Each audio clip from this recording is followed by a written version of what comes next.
गांव में एक गरीब किसान रहता था जिसका नाम रामू था। रामू बहुत मेहनती था, लेकिन उसकी किस्मत हमेशा उसका साथ नहीं देती थी। उसका छोटा सा खेत था जहां वह दिन रात मेहनत करता, लेकिन सूखा पड़ने या बाढ़ आने से उसकी फसल अक्सर नष्ट हो जाती थी। वह जीवन की कठिनाइयों से जूझता रहा, फिर भी उसने कभी हार नहीं मानी। एक दिन गांव में एक बड़े व्यवसायी आए। उन्होंने गांव में एक बड़ा प्रोजेक्ट शुरू करने का फैसला किया। उन्होंने गांव वालों को काम पर रखने का निर्णय लिया। रामू को भी वहां काम मिला। रामू ने पूरे जोश और लगन से काम किया। व्यवसायी ने रामू को अपने खेत में नए तरीकों से खेती करने की सलाह दी और कुछ वित्तीय मदद भी दी। रामू ने व्यवसायी की सलाह मानी और वैज्ञानिक तरीकों से खेती करना शुरू किया। धीरे धीरे उसकी फसलें बेहतर होने लगी। अब उसकी मेहनत रंग लाने लगी थी। कुछ सालों में रामू का खेत हरा भरा हो गया और उसकी आमदनी भी बढ़ने लगी। वह अब गांव के सबसे सफल किसानों में से एक बन गया था। रामू की मेहनत और भाग्य ने मिलकर उसकी जिंदगी बदल दी। जो रामू कभी गरीब था, अब वह न केवल अपने परिवार का भरण पोषण अच्छे से कर रहा था, बल्कि गांव के अन्य किसानों की भी मदद कर रहा था। उसकी यह यात्रा बताती है कि भाग्य हमेशा मेहनत के साथ बदल सकता है, बशर्ते हम अपने सपनों पर विश्वास करें और कठिनाइयों से हार न मानें। रामू एक छोटे से गांव का रहने वाला लड़का था। उसका परिवार बहुत गरीब था और उसके माता-पिता मजदूर थे। वे दिन रात मेहनत करते थे, लेकिन उनके पास पैसे की कमी हमेशा बनी रहती थी। रामू का सपना था कि वह एक बड़ा आदमी बने और अपने परिवार की मदद करे। रामू स्कूल जाने का बहुत शौक रखते थे। गांव के सरकारी स्कूल में वह पढ़ाई करता था, लेकिन वहां पढ़ाई के लिए जरूरी सुविधाएं नहीं थी। फिर भी रामू हमेशा अपने घर के काम करने के बाद पढ़ाई में लगा रहता था। एक दिन गांव में एक भूतिया पेड़ के बारे में चर्चा हुई। कहा जाता था कि जो भी उस पेड़ के पास जाता, उसकी इच्छाएं पूरी हो जाती थीं। गांव के बच्चे अक्सर उस पेड़ के पास खेलते थे, लेकिन रामू को उस पेड़ पर विश्वास नहीं था। एक रात रामू ने तय किया कि वह उस पेड़ के पास जाकर अपनी इच्छा मानेगा। वह चाहता था कि उसकी पढ़ाई में मदद मिले। जब वह पेड़ के पास पहुंचा, तो उसने आंखें बंद की और अपने सपने को मांगा। तभी उसे एक रहस्यमय आवाज सुनाई दी, तुम्हारी मेहनत ही तुम्हारी असली ताकत है। अगले दिन रामू ने अपने गांव के बुजुर्गों से सुना कि गांव के पास एक और गांव है जहां कुछ लोग रहते हैं जो पढ़ाई में मदद कर सकते हैं। रामू ने ठान लिया कि वह वहां जाकर कुछ सीखने की कोशिश करेगा। उसने अपने माता-पिता से बात की और उन्हें अपने सपने के बारे में बताया। वे थोड़े चिंतित थे, लेकिन रामू की लगन देखकर उन्होंने उसे अनुमति दे दी। रामू ने अपनी छोटी सी झोली में कुछ कपड़े और खाना रखा और उस दूसरे गांव की ओर निकल पड़ा। दूसरे गांव में पहुंचने पर उसने वहां के एक शिक्षक से संपर्क किया। शिक्षक ने उसकी मेहनत और लगन देखकर उसे पढ़ाई में मदद की। कुछ समय बाद रामू ने अपनी पढ़ाई पूरी की और एक अच्छी नौकरी हासिल की। अब वह अपने गांव लौट आया और अपने परिवार की आर्थिक स्थिति को सुधारने में मदद की। राजू की कहानी गांव में प्रेरणा बन गई। उसने साबित कर दिया कि सच्ची मेहनत और संघर्ष से हर सपना सच हो सकता है। सच्चा संघर्ष और मेहनत कभी बेकार नहीं जाते। किसी समय की बात है, एक छोटे से गांव में एक युवा लड़का मोहन अपने माता-पिता के साथ रहता था। मोहन एक साधारण परिवार से था और उसकी माता-पिता खेती करके अपनी रोजी रोटी कमाते थे। गांव की जिंदगी कठिन थी, लेकिन मोहन हमेशा खुश रहता था। वह पढ़ाई में बहुत होशियार था और उसका सपना था कि वह एक बड़ा आदमी बने। मोहन के गांव में एक स्कूल था, लेकिन वह बहुत दूर था। सुबह सुबह उठकर मोहन को पैदल चलकर स्कूल जाना पड़ता था। कई बार उसे बारिश या गर्मी में भी यात्रा करनी पड़ती थी, लेकिन उसने कभी हार नहीं मानी। वह अपने सपनों को पूरा करने के लिए मेहनत करता रहा। एक दिन मोहन का स्कूल में एक परीक्षा हुआ। उसने पूरी मेहनत से पढ़ाई की थी, लेकिन जब परिणाम आया तो वह बहुत निराश हुआ। उसकी कक्षा में पहले स्थान पर आने का सपना चूर-चूर हो गया। उसके दोस्तों ने उसे मजाक बनाया और कहा कि वह कभी सफल नहीं हो पाएगा। मोहन ने अपने दोस्तों की बातों को दिल पर नहीं लिया। उसने अपने माता पिता से प्रेरणा ली और फिर से मेहनत करने का फैसला किया। वह रोज शाम को खेतों में काम करने के बाद पढ़ाई करता रहा। उसकी मेहनत रंग लाई और अगले साल उसने अपनी परीक्षा में सबसे अच्छे अंक प्राप्त किए। गांव के लोग उसकी सफलता पर गर्व महसूस करते थे। मोहन ने अपनी कड़ी मेहनत से यह साबित कर दिया कि अगर इरादा मजबूत हो तो कुछ भी असंभव नहीं है। पढ़ाई के बाद मोहन ने कॉलेज में दाखिला लिया। वहां उसे कई चुनौतियों का सामना करना पड़ा, लेकिन उसने हमेशा अपने लक्ष्य की ओर ध्यान केंद्रित रखा। समय बीतता गया और मोहन एक सफल इंजीनियर बन गया। उसने गांव में एक विद्यालय खोला ताकि बच्चों को अच्छी शिक्षा मिल सके। मोहन ने अपने संघर्ष के अनुभवों को साझा किया, जिससे बच्चों को प्रेरणा मिले। मोहन का जीवन इस बात का प्रमाण था कि संघर्ष और मेहनत कभी बेकार नहीं जाती। अपने सपनों को पूरा करने के लिए कभी हार नहीं माननी चाहिए। जीवन का संघर्ष ही जीवन का असली रंग है और इसी संघर्ष से हम सफलता की ऊंचाइयों को छू सकते हैं। रामलाल नाम का एक गरीब किसान गांव के छोटे से कोने में अपनी पत्नी राधा और बेटे के साथ रहता था। वह बहुत मेहनत करता, लेकिन उसकी किस्मत ने कभी उसका साथ नहीं दिया। गरीबी और तंगहाली में जीते हुए एक दिन राधा ने कहा, रामलाल, इतनी मेहनत करने के बाद भी हम गरीब क्यों हैं? क्या हमारी किस्मत में यही लिखा है? रामलाल बोला, राधा, मेहनत करना हमारे हाथ में है। नसीब कब बदल जाएगा कोई नहीं जानता। हमें कोशिश करते रहना चाहिए। एक से दिन रामलाल खेत से लौटते वक्त एक साधु से मिला। साधु ने उसकी हालत देखी और कहा, बेटा, मैं तुम्हें एक आशीर्वाद देता हूँ। ये सिक्का लो, इसे संभाल कर रखना। ये तुम्हारी किस्मत बदल देगा। रामलाल ने सिक्का ले लिया और सोचने लगा कि क्या वाकई इस सिक्के से उसकी किस्मत बदलेगी। उसने सिक्का घर में एक पुरानी दराज में रख दिया और उसे भुला दिया।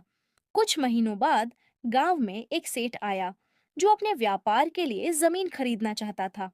उसने रामलाल से कहा, अगर तुम अपनी जमीन मुझे बेच दो तो मैं तुम्हें अच्छा मुआवजा दूंगा। रामलाल पहले तो हिचकिचाया, लेकिन गरीबी से परेशान होकर उसने जमीन बेचने का फैसला कर लिया। उसे जो पैसे मिले वह काफी थे और उसने अपने परिवार के लिए एक नया जीवन शुरू किया। लेकिन किस्मत को कुछ और ही मंजूर था। सेठ ने धोखा देकर जमीन के असली पैसे नहीं दिए और रामलाल फिर से कर्ज और गरीबी में डूब गया।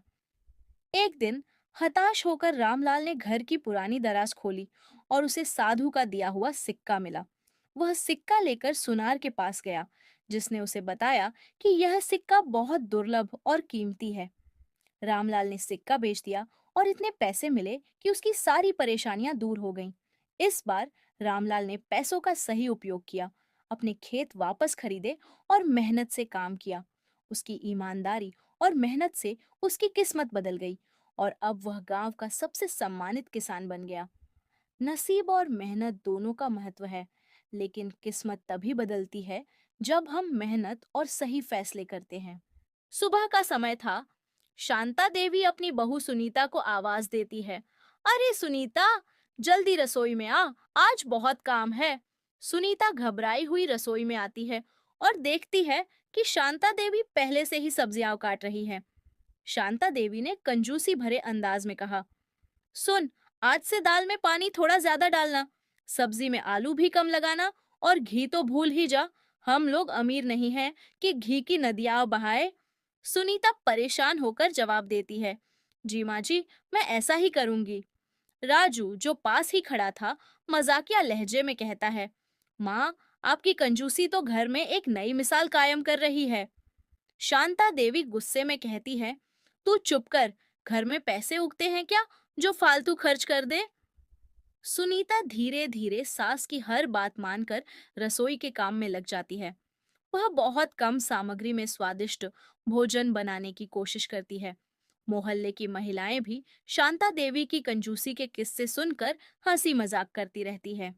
एक दिन मोहल्ले की महिलाएं घर पर आती हैं और कहती हैं, शांता बहन, सुना है कि तुम्हारी बहू बहुत अच्छा खाना बनाती है। आज तो हमें भी कुछ स्वादिष्ट खिलाओ। शांता देवी मुस्कुराती हैं और कहती हैं, हाँ हाँ, क्यों नहीं। सुनीता, आज सबके लिए खाना बनाना, लेकिन ध्यान रहे खर्चा कम हो। सुनीता सबको थोड़ा थोड़ा खाना परोसती है। महिलाएं छकते ही तारीफ करती हैं। वाह, खाना तो स्वादिष्ट है, पर कुछ कम लग रहा है। शांता देवी फटाक से बोल पड़ती है, भूख को काबू में रखना चाहिए, यही असली बचत है। महिलाएं हंसती हुई चली जाती है। सुनीता शांता देवी की बातों पर सिर हिलाती हुई सोचती है कि चाहे जितनी भी कंजूसी क्यों ना हो, लेकिन सासू माँ के साथ रहने का मजा कुछ और ही है। अंत में पूरा परिवार मिलकर भोजन करता है और सबको हंसी मजाक में सास की कंजूसी का आनंद आता है। कहानी का सार, कंजूसी कभी कभी हास्य का रूप ले सकती है, लेकिन परिवार के साथ बिताया गया समय अनमोल होता है। यह बात एक गांव से है। घर के अंदर राधा बैठी है, जिसकी उम्र लगभग 30 साल है। वह रो रही है क्योंकि गांव की औरतें उसके गंजेपन का मजाक उड़ा रही हैं। राधा का पति मोहन उसे सांत्वना देता है। मोहन बोलता है, राधा, तुम इनकी बातों पर ध्यान मत दो। मुझे तुम्हारे बालों से नहीं, तुम्हारे दिल से प्यार है। राधा दुखी होकर, मोहन, तुम्हारे प्यार पर मुझे पूरा भरोसा है, पर समाज की बातें सुनकर मेरा दिल बहुत दुखता है। मोहन कुछ नहीं कहता और धीरे धीरे बाहर निकल जाता है। राधा सोच में डूबी रहती है। मोहन सुशीला से मिलता है, जो राधा की बहन है। सुशीला के बाल बहुत लंबे और घने हैं। वह हमेशा अपने बालों की तारीफ सुनती है। मोहन की नजरें सुशीला के बालों पर टिक जाती हैं। मोहन, सुशीला, तुम्हारे बाल कितने सुंदर हैं। राधा को देखकर मन दुखी हो जाता है। सुशीला जीजाजी, आप भी ना बस मेरे बालों की ही तारीफ करते रहते हैं। धीरे धीरे मोहन और सुशीला के बीच एक रिश्ता बनता जाता है। दोनों एक दूसरे के करीब आने लगते हैं। दृश्य 3। राधा खुद से, ये क्या हो रहा है? क्या मोहन मुझे धोखा दे रहा है? राधा अपने गुस्से और दुख को काबू में रखते हुए सुशीला से बात करने का फैसला करती है।